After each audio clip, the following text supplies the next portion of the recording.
Taking responsibility. When you are called home, when you are somehow struck by the absolutely mysterious and irrevocable desire to know the truth of who you are, then you must be willing to put aside every story of separation. Every story of separation is a story of war.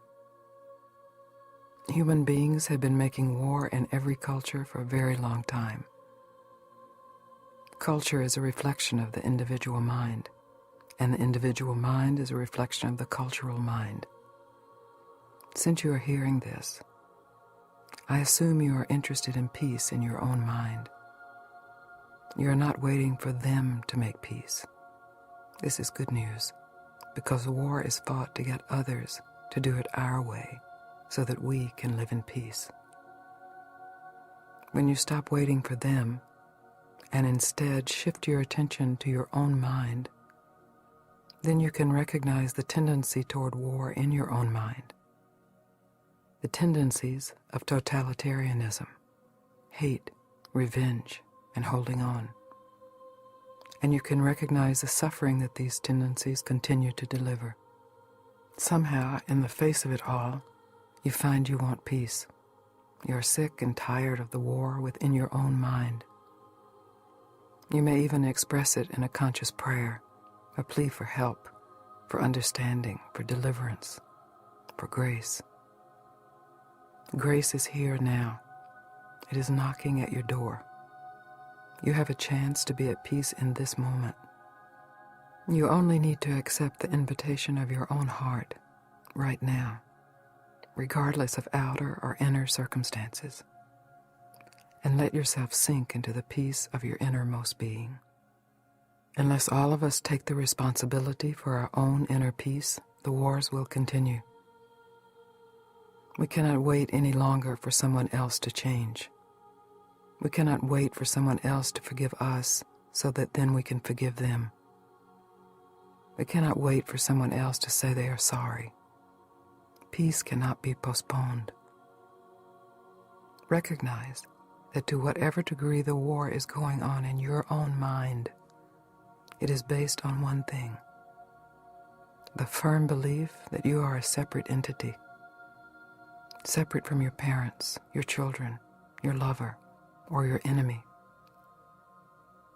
All wars are based upon the ignorance of our own true nature and the illusion of separation. When you firmly believe that you are separate from the totality, separate from peace, separate from love, you protect yourself. That protection takes many forms, involving personal and territorial identification. The horror is that if what you are protecting is the thought of who you are, it does not in reality even exist. It is only a thought, and whenever a thought is honestly investigated, it is found to have no inherent reality.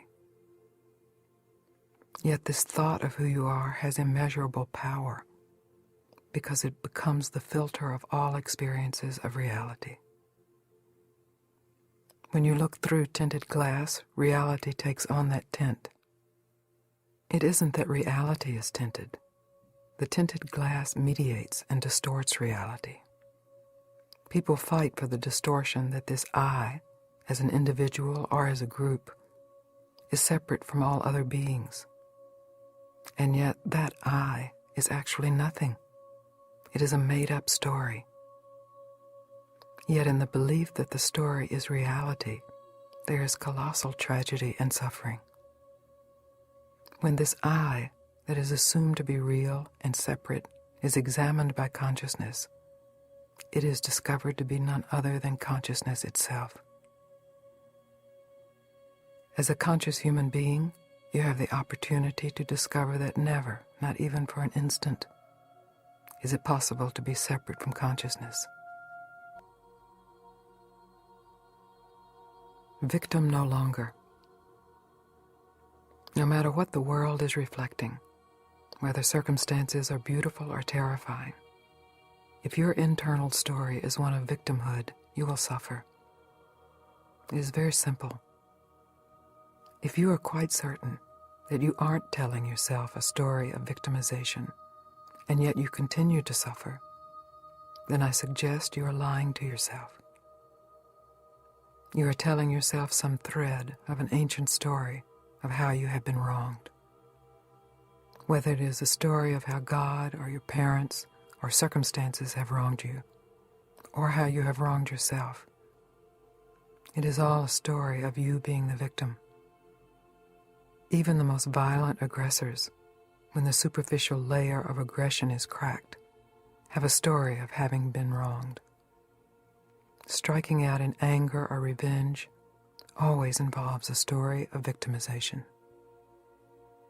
Seeing how this victim story plays out in your own life is an important step toward realizing true freedom. When you really see it, you see that it has to be recreated each time it plays. It may surface in your mind through momentum, but to play it through takes energy, attention, belief, emotion, and some kind of masochistic pleasure in the pain. Yes, it's shocking. To see this operating within our own mind can be quite disturbing. The willingness to realize the truth of yourself, the willingness to be free, is the willingness to no longer be a victim, regardless of pain, circumstances, or the actions of others. To stop being a victim doesn't mean to trivialize the horror in your life, to deny it, gloss over it, or repress it. It means that you can fully meet whatever appears. You don't have to hide, run, justify, wail, curse, or moan. You can just meet life as it is. Are you willing to let your stories of victimization go? Are you willing to let all of those horrible aggressors go unpunished? At a certain point, you have to be willing to just call it off. Yes, there has been horrible suffering, and you have been on both ends of it. You have perpetuated it, and you have experienced it directed at you. Are you willing to end it? You are free to suffer, and you are free to stop suffering. No one can end it but you. That is where your freedom is. Conscious freedom is the freedom to meet suffering consciously, and then consciously choose to let it go. The bondage is in being unaware of the choice. You can choose to be free, or you can choose to suffer. It is up to you. The power of forgiveness. Everyone has experienced the sweet release of forgiveness, as well as the hard coldness of not forgiving. You know the difference, and you know the investment in the story that keeps a lack of forgiveness in place. You also know the relief when you actually forgive and let go of the burden. Our parents were not perfect. They consciously or unconsciously did things that were harmful to us, as our grandparents did things that were harmful to our parents. Our lovers, our children, our governments, and our competing tribes have harmed us. Now is the time to forgive. Horrible things are continually being done all over the planet, in our own individual minds and in the collective mind. To forgive these horrors does not necessarily mean to forget. You can forgive and let go without forgetting. A huge learning and humbling occurs when you are willing to see the story of humanity in all of its horrors.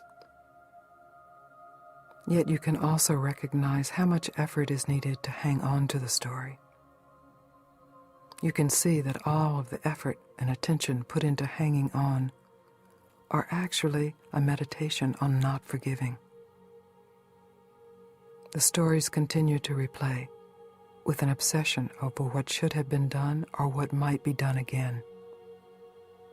Continuing to replay the story saps your energy. It is exhausting.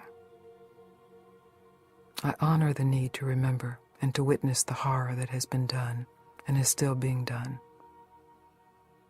But usually we bring to that memory more hatred, suffering, and misery, which ensures even more hatred, suffering, and misery. Yes, wrongs have been done and are still being done.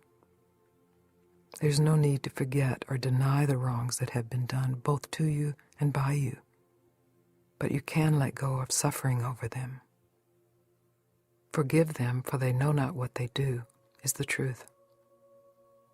Any war that is going on because of what happened yesterday is a result of ignorance, of holding on to some idea of revenge.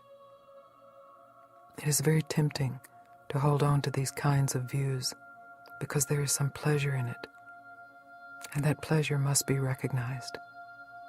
It is the pleasure of egoic righteousness.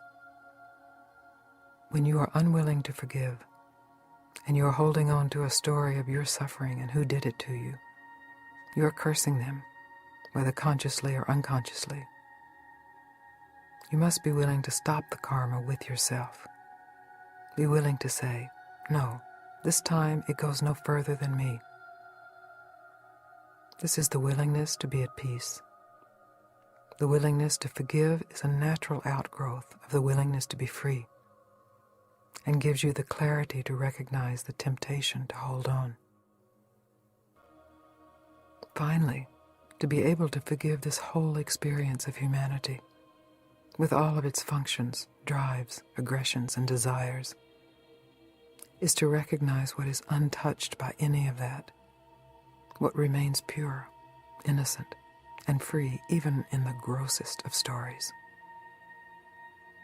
In our desire to hold on to revenge, we actually keep ourselves from the experience of freedom. As with everything else, in our desire to hold on to one thing, we keep something else away. In the desire to give something, we actually receive. You can inquire directly within, what am I not willing to forgive? As you do this, you find another opportunity to bring to consciousness what has not been consciously seen, what might still be holding your mind in bondage. No effort is needed here, only the willingness to be completely honest. Once you have honestly seen what you are not willing to forgive, you might also find it helpful to ask yourself, what am I willing to forgive? Recognize forgiveness and savor it for a moment. It is important to not force anything, just to welcome all into the heart of consciousness. Can you forgive? Can you accept forgiveness?